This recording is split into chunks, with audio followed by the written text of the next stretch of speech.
Welcome to this week's Mounting Yard preview. We're racing at headquarters, Flemington, and I think it's a cracking card. I'm really excited from a Mounting Yard point of view. I've got a number of favourites and a number of horses that are typically really good paraders and that I love casting my eye over the Mounting Yard. So it's going to be a great day of racing at Flemington. Race 1 is a benchmark 78 over the 1,000 metres, so for the sprinters, and I think this is where my best bet's going to come up. Zion was the pick of the yard last start. We made him a back from the Mounting Yard for Betfair, of course, and I think he was really brave in defeat. I think if he'd gotten out sooner, he would have been winning at really good odds then. We're not quite getting such a good price on Saturday, but I think he's going to be mightily hard to beat. He's a really good looking horse. He ticks all the boxes. He's got so much strength and power about him, and I really like Zion here in the first.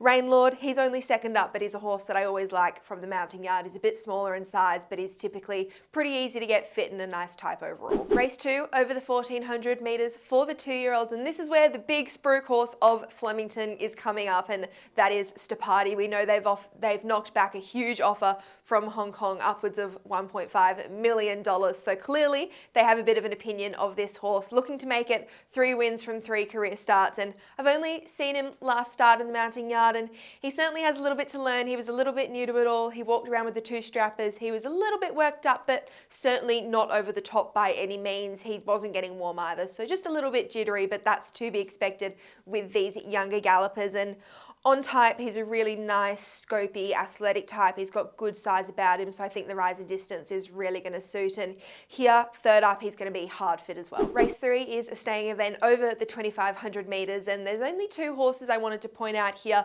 mainly because all of the others are hard fit, as you expect with a distance race. But Hopeful here, fourth up. I didn't really like this horse last start. I thought he had a bit of strengthening up to come. He was still holding on to a little bit of excess weight. He wasn't fully fit and had some improvement to come in the code as well. He ran huge on that occasion. He came second. He far exceeded my expectations. So I think here, fourth up, he's got some improvement to come, which puts him in really good stead for this race.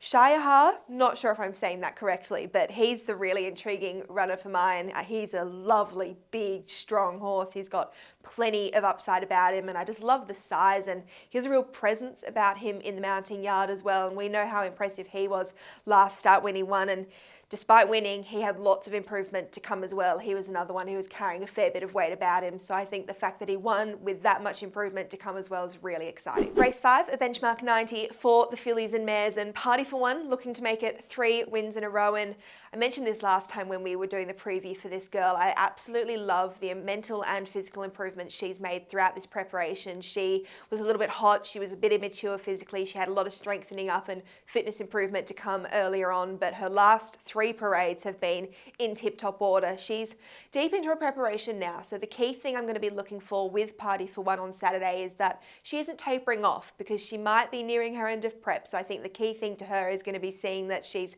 still feeling well, still bright in the coat, still holding strength and looking in her best possible condition. So no signs for her that she's had enough this time in is going to be key for Party for One.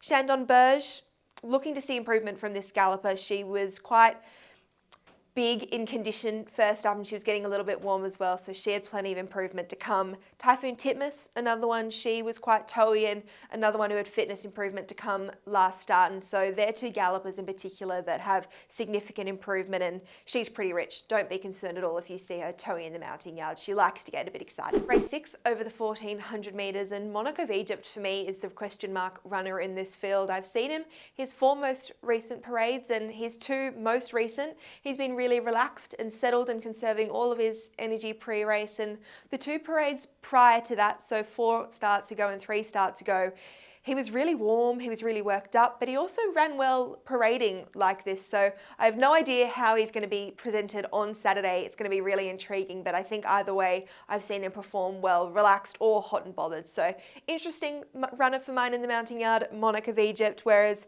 King Magnus, Crosshaven, Frankie Pino, they're all very consistent and honest paraders. They always look good. Race 7 is a benchmark 90 over the mile, and Braden Star is the interesting runner here. I saw him first up and second up, he's here third up. And first up, he was really warm, he was really toey, he performed well on that occasion. Maybe that's a typical fresh parade for him. Second up, he was relaxed, not warm, conserving all of his energy. So interesting to see the manner in which he parades on Saturday, but either way, he performs well regardless. French Emperor, Jimmy the Bear, and Unusual Culture, all hard fit. Race 8 over the 2,000 metres for the 3-year-olds, and this field I have a feeling is going to be really tricky to identify the winner in the mounting yard. We've got 6 last start winners, and most horses have been looking in winning order and tip-top condition their last few parades.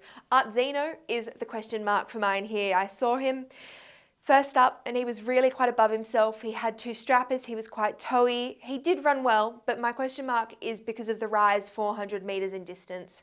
With stayers, ideally you want to see them settled, really conserving all of their energy for the race. So I'm definitely going to be looking to see Art Zeno far more relaxed on Saturday. Race 9 over the 1,100 metres for the 3-year-olds, and there's 2 horses in particular I'm really looking forward to seeing in the mounting yard here, and that's Legio 10 and Who Dares. Who Dares has always been a favourite of mine. He's a really appealing type, and Legio 10, well, he is the definition of a handsome thoroughbred. He's a beautiful looking horse. He's incredibly well proportioned, well balanced. He's got so much strength about him. He's got an incredibly radiant, healthy, glowing summer coat on him despite being in the depths of winter and incredibly cold here in Melbourne. He's been presenting in outstanding order. So there too, I'm really excited to see. And the one who I've got a question mark early on is Cotel. I actually laid this runner first up, had plenty of fitness improvement to come, only second up here, and at an early market, I think he's the one I'll be putting a pen through for now, unless we see that improvement, because I do think Legio 10 and Who Dares are going to be really hard to beat. Well, that's it for this week's mounting yard preview. I'm obviously going to be on track at Flemington for Betfair, giving live mounting yard updates on the day, as we know that is what is most important here. It's going to be